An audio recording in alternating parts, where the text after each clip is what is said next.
Vamos abrir agora a palavra de Deus. Abra aí comigo em Gênesis capítulo de número 22.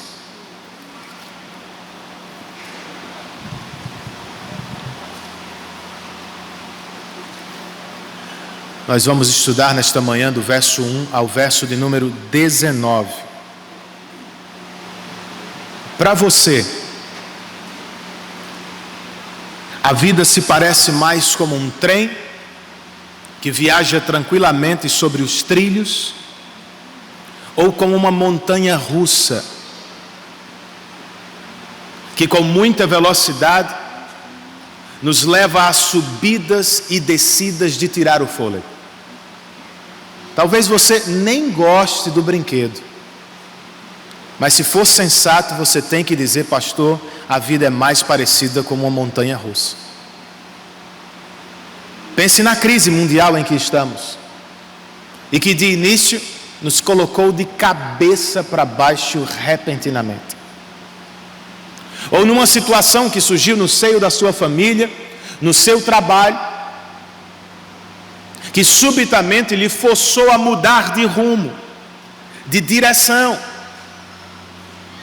E é claro que em momentos assim, queridos, nós nos perguntamos: o que está acontecendo? O que será que Deus está fazendo agora? Bem, eu não tenho todas as respostas do mundo, mas de acordo com o que vamos estudar nesta manhã, eu tenho como dizer que Deus pode estar provando a nossa fé, como fez com o patriarca Abraão. Vamos ler para começar os 2 primeiros versos deste capítulo. Gênesis 22 e versos 1 e 2. O texto inspirado registra: passado algum tempo, Deus pôs Abraão à prova, dizendo-lhe: Abraão. E ele respondeu: eis-me aqui. Então disse Deus: tome seu filho, seu único filho, Isaque, a quem você ama, e vá para a região de Moriá. Sacrifique-o ali como holocausto, ou seja, como oferta totalmente queimada, num dos montes que lhe indicarei. Vamos orar? Senhor, conceda-nos luz espiritual nesta manhã. Sim, Senhor, abra os olhos do nosso coração e nos permita ver e nos maravilhar com Tua lei.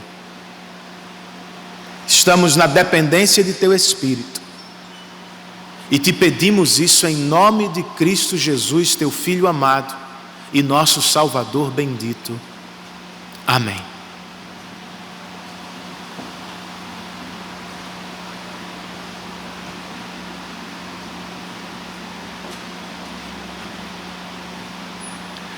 Algumas coisas não estão tão claras aqui.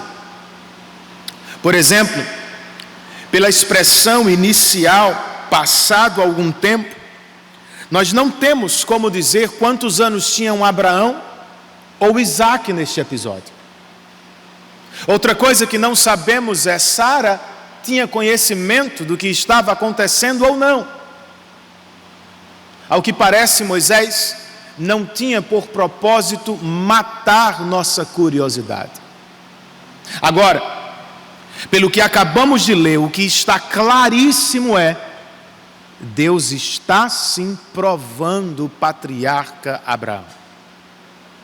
Em uma linguagem que nos faz lembrar o seu chamado inicial e que, portanto, nos avisa que as narrativas de Abraão estão chegando ao fim, o autor sagrado nos conta que Deus lhe impôs aqui a mais severa das provas. Deus espera que Abraão entregue no altar o filho por quem esperou toda a vida. É óbvio que não foi fácil, irmãos.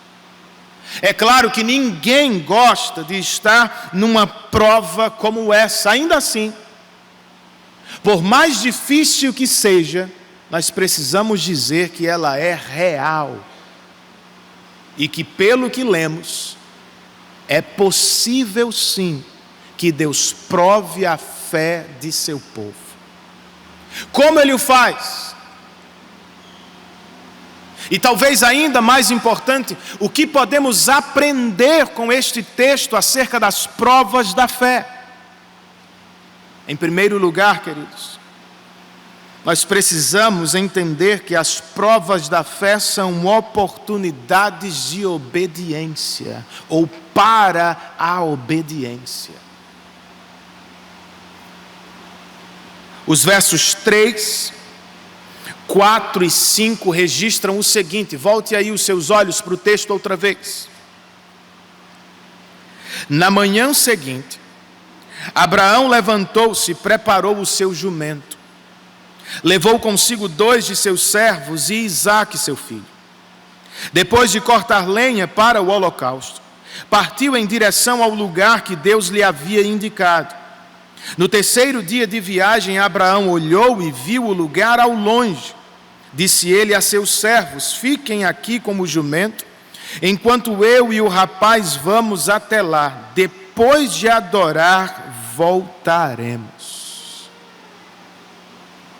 Não temos como precisar como foi aquela noite, irmãos. Depois de ouvir o que ouviu, será que Abraão voltou a dormir em paz? Ou será que ficou rolando de um lado para o outro, como às vezes nós fazemos quando temos um problema para resolver? Não sabemos. O que sabemos é que na manhã seguinte, ele se levantou e imediatamente obedeceu à voz de Deus. Ele está meio atordoado, é verdade. Pois como menciona um comentarista, a ordem de suas ações parece meio ilógica. Ele primeiro arrumou o jumento e só depois cortou a lenha. Ainda assim, ele obedece a Deus.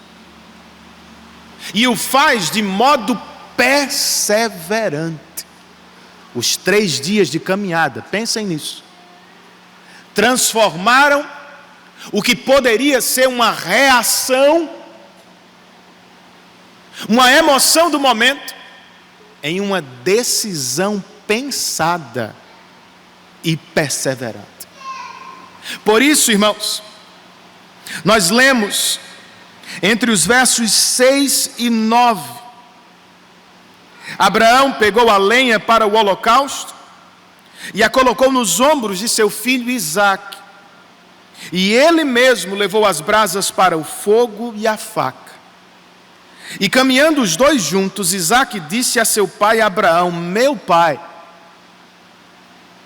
Sim, meu filho, respondeu Abraão. Isaque perguntou: as brasas e as lenhas estão aqui, mas onde está o cordeiro para o holocausto? Respondeu Abraão: Deus mesmo há de prover o cordeiro para o holocausto, meu filho.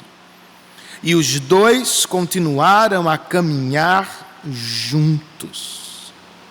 Se a primeira cena foi perturbadora, Deus pedindo a Abraão, seu filho, o que dizemos desta? Isaque perguntando ao pai: onde está o cordeiro para o sacrifício? Temos que ser honestos com o texto. A esta altura, Abraão não sabe o que vai acontecer, irmãos. Então o que ele faz? O que todo crente deveria fazer em situação semelhante. Ele se joga nos braços da providência e confia no cuidado de Deus. Meu filho, Deus mesmo há de prover o cordeiro para o sacrifício. A situação talvez tenha parecido absurda para Isaque. Todavia, como seu pai, ele era um jovem obediente. Nós lemos nos versos 9 e 10. Quando chegaram ao lugar que Deus lhe havia indicado, Abraão construiu um altar e sobre ele arrumou a lenha. Amarrou seu filho Isaque e o colocou sobre o altar em cima da lenha. Então estendeu a mão e pegou a faca para sacrificar seu filho. Essa é a obediência máxima do patriarca. E para enfatizá-la, Moisés abusou no uso de detalhes, de pontos e de vírgulas. A cena de repente ficou mais lenta e o suspense toma conta da passagem. E agora? O que será de Isaque? O que vai acontecer? Nós voltaremos ao texto em breve, queridos. Mas por enquanto o que precisa ficar claro é: Abraão obedeceu a Deus e entregou no altar o que tinha de mais precioso. Seríamos nós capazes de fazer o mesmo?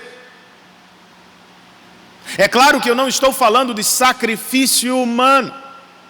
Como Moisés deixará mais claro mais tarde, Deus o abomina. Claro que eu não estou falando disso. Então, do que estamos falando, queridos?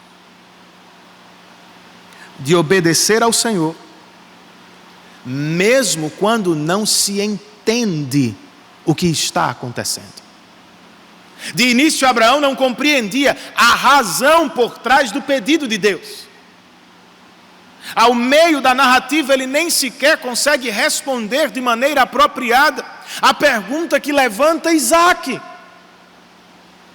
Não é como às vezes nós nos encontramos, meio perdidos sobre os acontecimentos da vida, perguntando-nos: por que Deus levou meu pai? Por que Deus levou meu filho? Por que eu tenho que passar por um câncer? Por que de repente eu preciso viver esta crise na família, no trabalho? Por que agora, Senhor? Por que comigo? O que crentes fazem quando não sabem o que fazer? Como respondem às situações que estão para além de seu conhecimento? A sugestão de Moisés aqui é: imitem a Abraão. Joguem-se nos braços da providência.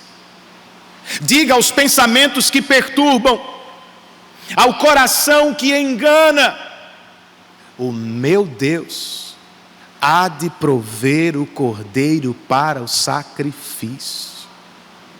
Você não entende tudo, eu não tenho todas as respostas, é verdade, queridos.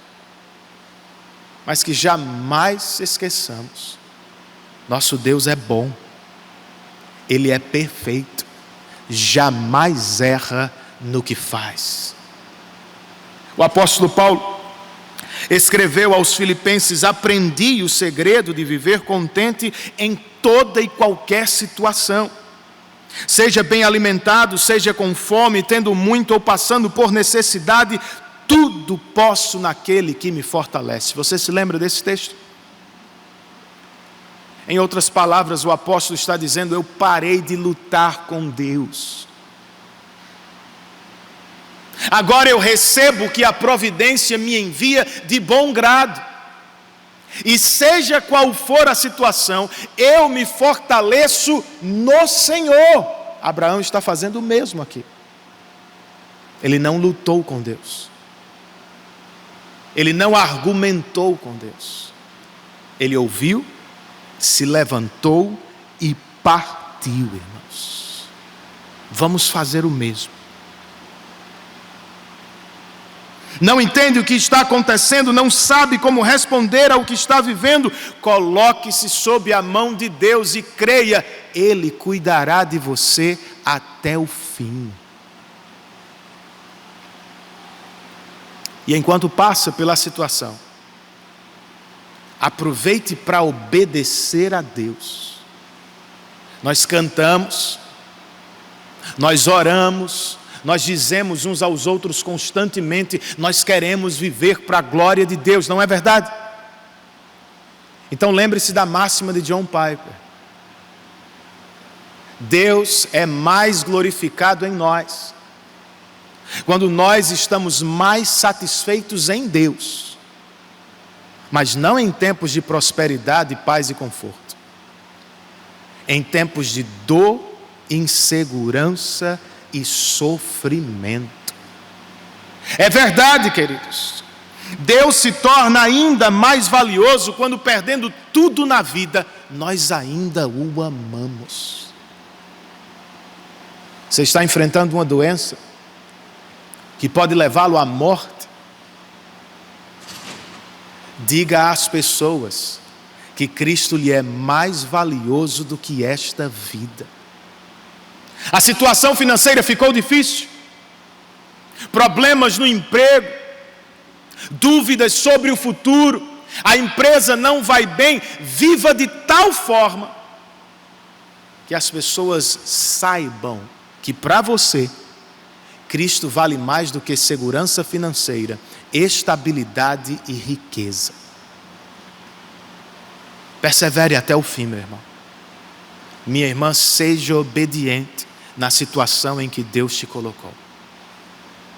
Porque as provas são oportunidades para a obediência. Mais do que isso, irmãos, elas também são oportunidades de crescimento. Isaac está sobre o altar, amarrado, e a faca estava na mão de Abraão, quando de repente Deus lhes interrompeu. Versos 11 e 12. O texto registra: mas o anjo do Senhor o chamou do céu: Abraão, Abraão. Eis-me aqui, respondeu ele. Não toque no rapaz, disse o anjo. Não lhe faça nada. Agora sei que você teme a Deus, porque não me negou seu filho, o seu único filho. A prova é finalmente revelada para Abraão. Outra vez, Deus não queria o sacrifício de Isaac, queria o coração do patriarca. Por isso fala com ele: agora sei que você teme a Deus, porque não me negou o seu filho. Pastor, como assim agora sei? Deus não sabia antes? Claro que sabia, irmãos. De novo, a questão não é a onisciência de Deus, é a adoração de Abraão. A quem ele adora de verdade? A promessa de Deus ou Deus da promessa? E por que ele adora a Deus? Porque o ama de verdade? Ou porque espera algo em troca? C.S. Lewis, comentando este texto, escreveu: o Senhor ama ver materializado o que já viu em sua imaginação. Tome, por exemplo, a criação, Lewis diz. É claro que Deus já a tinha visto em sua mente, mas foi só quando ela estava pronta, materializada, que Ele mesmo disse: é muito bom.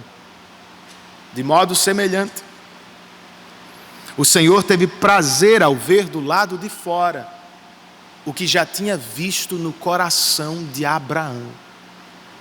E naquele dia Abraão também viu algo para sua alegria. O texto nos diz, versos 13 e 14. Ele ergueu os olhos e viu um carneiro preso pelos chifres num arbusto. Foi lá pegá-lo e o sacrificou como holocausto em lugar de seu filho. Abraão deu àquele lugar o nome de O Senhor Proverá.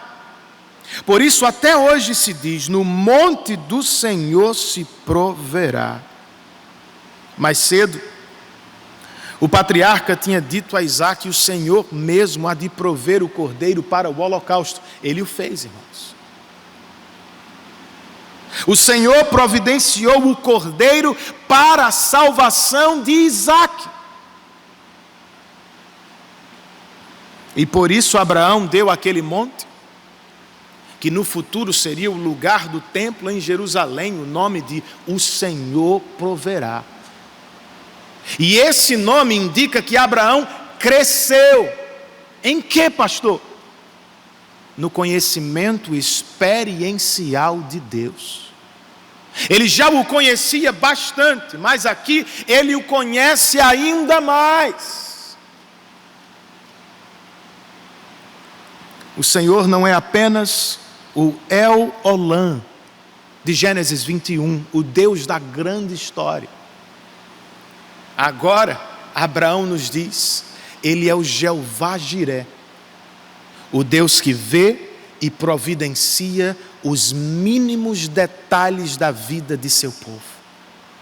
Você crê nisso? É o que acontece, queridos, nas provas que enfrentamos na vida. Nós temos a oportunidade de crescer no conhecimento experiencial com Deus. Então, faça o seguinte: se está na prova, não saia antes de terminar. O aluno às vezes faz isso. Ele deixa a sala antes de terminar a prova, pois pensa, eu cheguei ao meu limite, não sei mais nada. Atletas fazem isso em provas esportivas. Às vezes param pela metade ou param em dado momento porque pensam, cheguei ao meu limite, não tenho mais o que dar. Mas há uma diferença aqui, queridos. Nós não estamos falando de nós mesmos. O texto está falando do Deus que prova. Ele pode providenciar o cordeiro para si. Então não olhe apenas para si. Não se concentre somente no que sente na prova. Não pare nos limites que vê em você. No que você pode dar, no que não pode dar, no que pode fazer ou no que não pode fazer, não. Olhe para Deus. Ele pode providenciar o cordeiro para o sacrifício.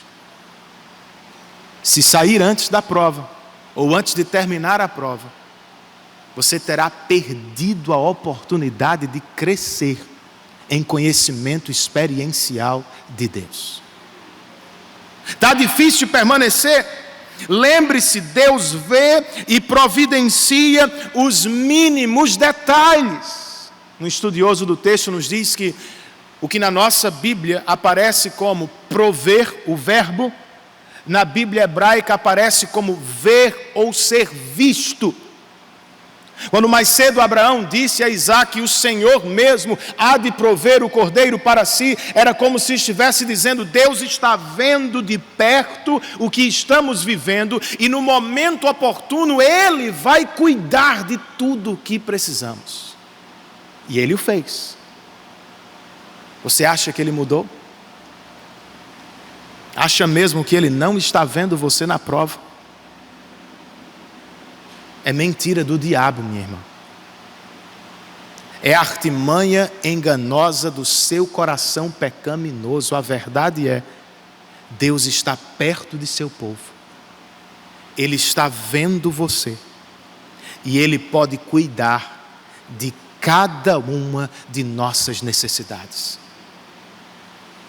Ele vai fazê-lo.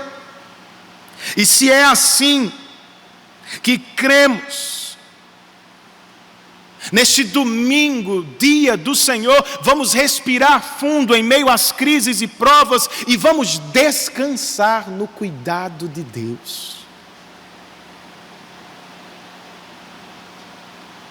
Vamos cantar com o poeta William Cowper, que disse, por trás de uma providência carrancuda, às vezes as coisas parecem feias, Deus continua sorrindo para o seu povo.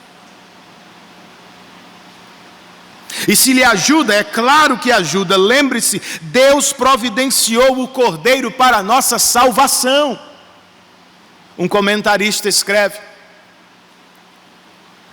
o mais importante deste capítulo é não deixar de ver que Deus providenciou um cordeiro a fim de que Isaque, e nele, o povo da aliança fosse salvo.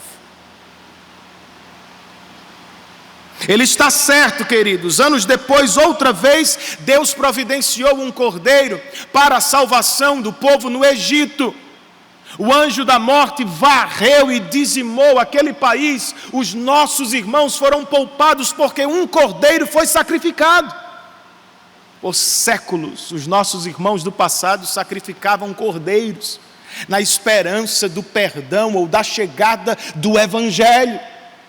E é claro que todos os cordeiros apontavam para Cristo, que segundo João Batista, é o Cordeiro de Deus que tem o poder de tirar o pecado do mundo.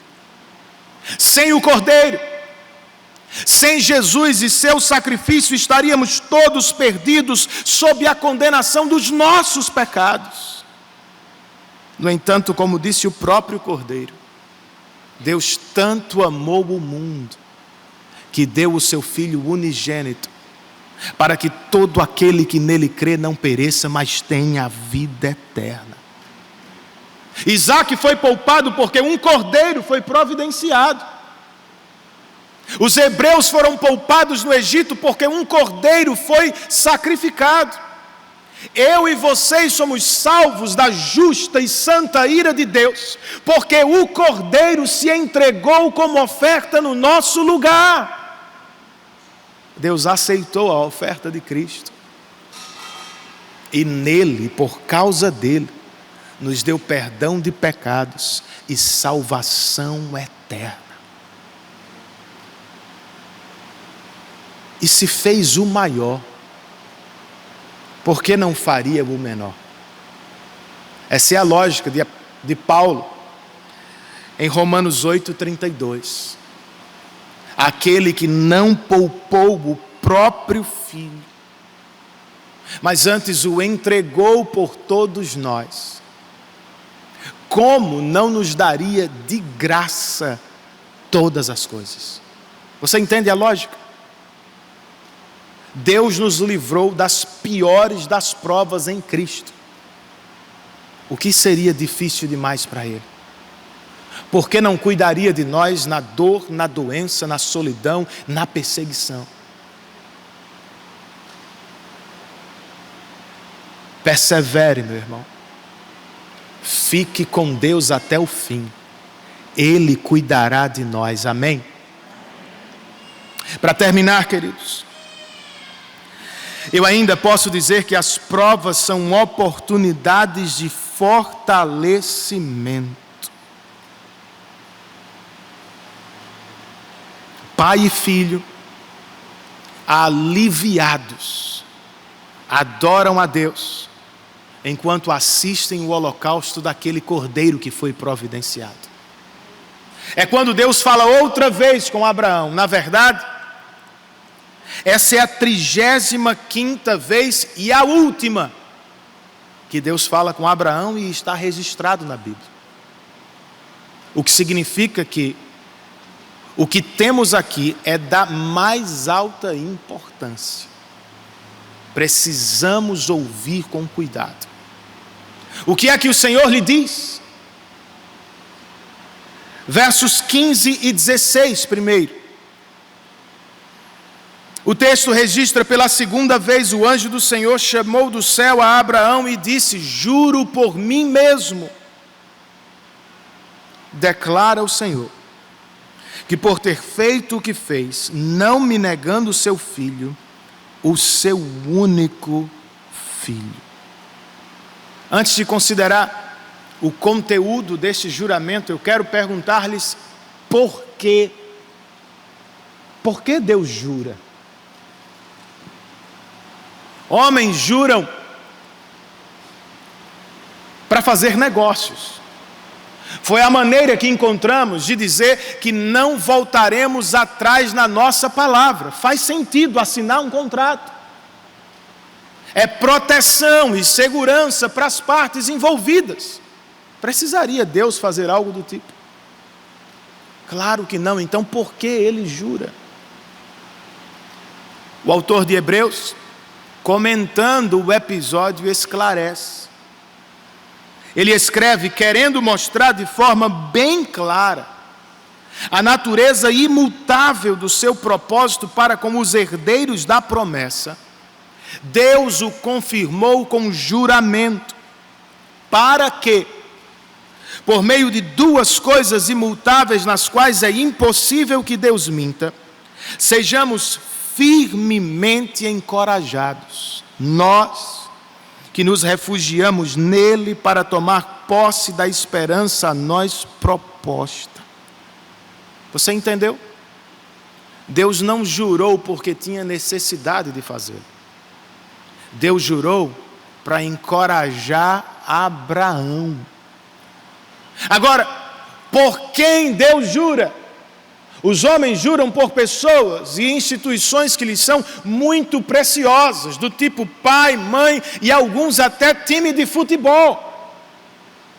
E Deus? Por quem jura? Outra vez eu cito o pastor John Piper, que diz: Deus se esticou ao máximo. Se esticou ao máximo e chegou aos céus. Se esticou ao máximo e chegou a si mesmo. E não podendo passar, disse: eu juro por mim mesmo. Abraão, eu empenho o meu nome nas promessas que faço. A minha glória será manchada neste mundo se eu não cumprir o que te prometo. E o que foi mesmo que Deus prometeu a Abraão, irmãos? Ou qual é o conteúdo desse juramento? Versos 17 e 18. O Senhor disse a Abraão: esteja certo de que o abençoarei e farei seus descendentes tão numerosos como as estrelas do céu e como a areia das praias do mar. Sua descendência conquistará as cidades dos que lhe forem inimigos, e por meio dela todos os povos da terra serão abençoados, porque você me obedeceu. São 3 promessas, na verdade, 3 acréscimos às promessas que Abraão já conhecia. Deus já tinha prometido a Abraão que seus descendentes seriam numerosos como as estrelas do céu. Aqui ele acrescenta: serão numerosos como a areia da praia. Deus já tinha prometido a Abraão uma terra na qual seus descendentes habitariam. Agora ele acrescenta: seus filhos vão vencer todos os inimigos que estiverem pelo caminho. Deus já tinha lhe dito: Abraão, em você as famílias da terra serão abençoadas. Agora ele acrescenta: não só famílias, todos os povos da terra serão abençoados por meio de você. Tudo isso, irmãos, tinha por propósito encorajar, fortalecer a fé deste irmão nosso. E por meio dele, ou do que está registrado aqui, fortalecer a nossa fé. É o que você quer nesta manhã? Sair daqui mais forte no Senhor? Então eu te pergunto: a quem você está ouvindo em dias de prova? Se nos dias de provas há muitas vozes: desespero, medo, insegurança, ansiedade. A quem você está ouvindo, meu irmão? Enquanto preparava este sermão, eu lia um livro com os irmãos do grupo de formação. Que livro bom aquele, hein? E eu me deparei com uma ilustração. O autor dizia: pense numa criança que está tendo um pesadelo. Os monstros estão se aproximando, prontos para agarrá-la. Quando então ela sente ser chacoalhada, e quando abre os olhos, há quem vê o rosto de seu pai. Repentinamente, tudo está bem outra vez. O autor daquele livro acrescenta: nosso problema é frequentemente pensarmos que as ameaças da vida são reais e que as promessas de Deus são como contos de fada. Mas a verdade é, muitas das ameaças é que são ilusórias. Nossa mente mergulha em hipóteses e probabilidades que talvez nunca cheguem a ser realidade. Alguns problemas até são realidade, mas não são toda a verdade. Então, do que precisamos em meio às provas? Nós precisamos ser chacoalhados pela palavra de Deus e despertados do mundo ilusório no qual Deus não está presente. Pela fé, nesta manhã, precisamos abrir os olhos e enxergar nosso Pai Celestial, seja qual for sua situação, meu irmão. Deus está bem pertinho de você. E Ele cuidará da sua vida até o fim.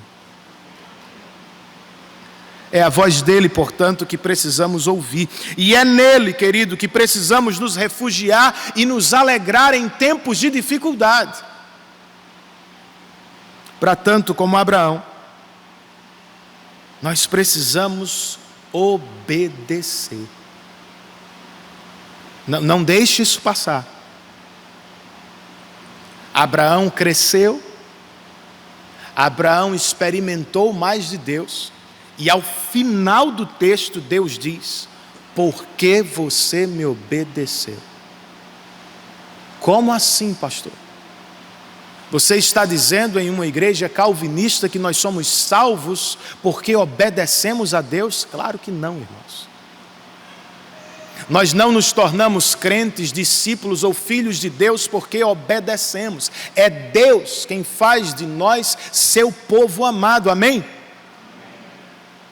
Agora, a obediência, a nossa obediência pode aumentar nosso deleite, nossa alegria, nossa experiência com Deus. Porque relacionamento, seja qual for ele, é uma via de mão dupla.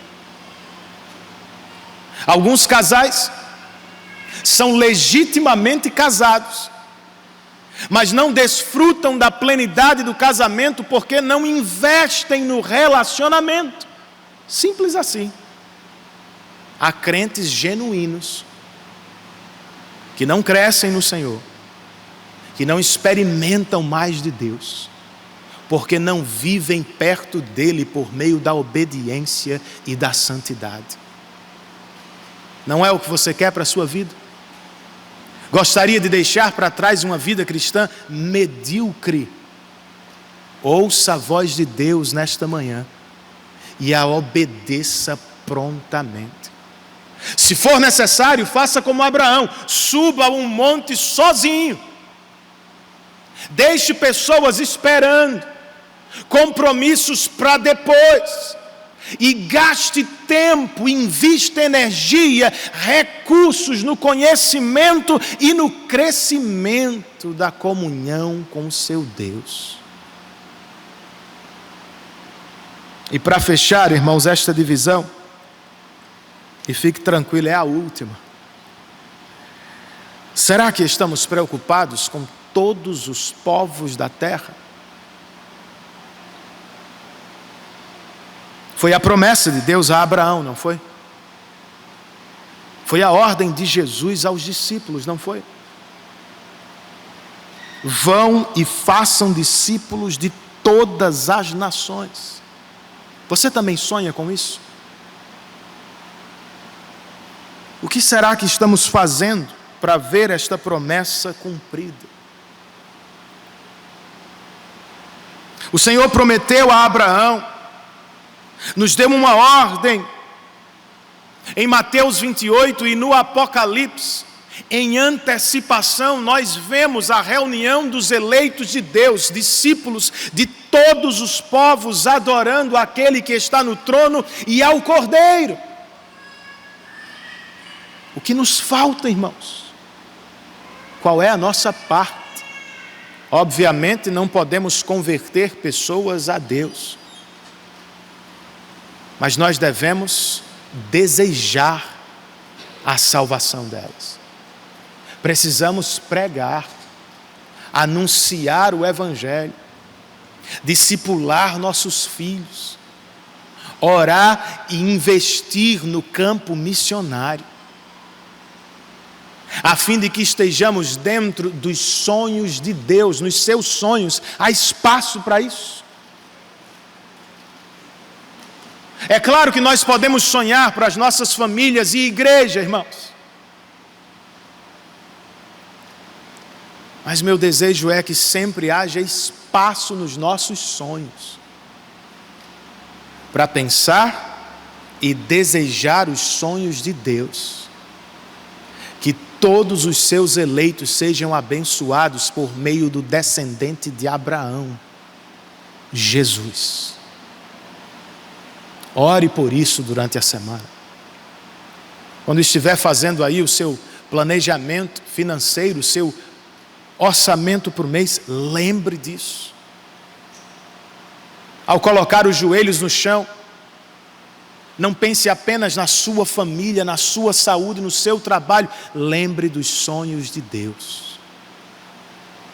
Que de todos os povos, os eleitos sejam reunidos pela proclamação do Evangelho.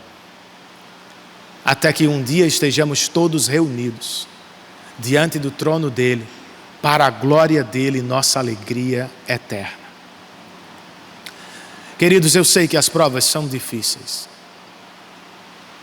que algumas são pesadas e que parecem que não vão ter fim. Mas, sinceramente, elas vão ter um fim. Leia comigo para terminar o verso de número 19.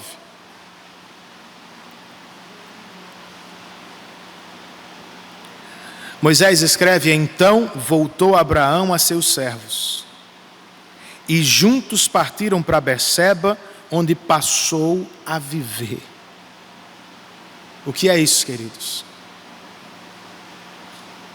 Abraão não apenas passou na prova, a prova de Abraão também passou. É como acontece com as tempestades, elas passam. É como funciona uma aventura na montanha-russa. Por mais rápida que seja, em algum momento ela para. É o que vamos viver inúmeras vezes ao longo da vida, até que tenhamos definitivamente chegado em casa. C.S. Lewis escreve: no presente, estamos do lado de fora do mundo, estamos batendo do lado errado da porta. Discernimos o frescor e a pureza da manhã, mas ambos não nos tornam novos e puros. Não conseguimos nos envolver no esplendor do que vemos, mas todas as páginas do Novo Testamento sussurram umas às outras o rumor de que as coisas não serão sempre assim. Um dia, permitindo Deus, nós entraremos no mundo de glória eterna do nosso Senhor. É o que você quer? Você gostaria de entrar? Então levante a cabeça e faça como Abraão. Vislumbre o cordeiro. O cordeiro não que ficou preso em um arbusto, mas que ficou preso na cruz do Calvário por você. Ali, ele trocava de lugar com você, entregava a própria vida para resgatar a sua. Creia nele, arrependa-se de seus pecados ou de ter vivido uma vida sem considerá-lo, e depois junte-se àqueles que, apesar das provas, aguardam um novo mundo, sem dor, sem sofrimento e sem pecado. Alegria eterna, irmãos, experiência plena de gozo, comunhão perfeita uns com os outros e principalmente com o nosso Deus. Curve a sua cabeça onde você está, feche os seus olhos e faça uma breve oração respondendo aquilo que você ouviu.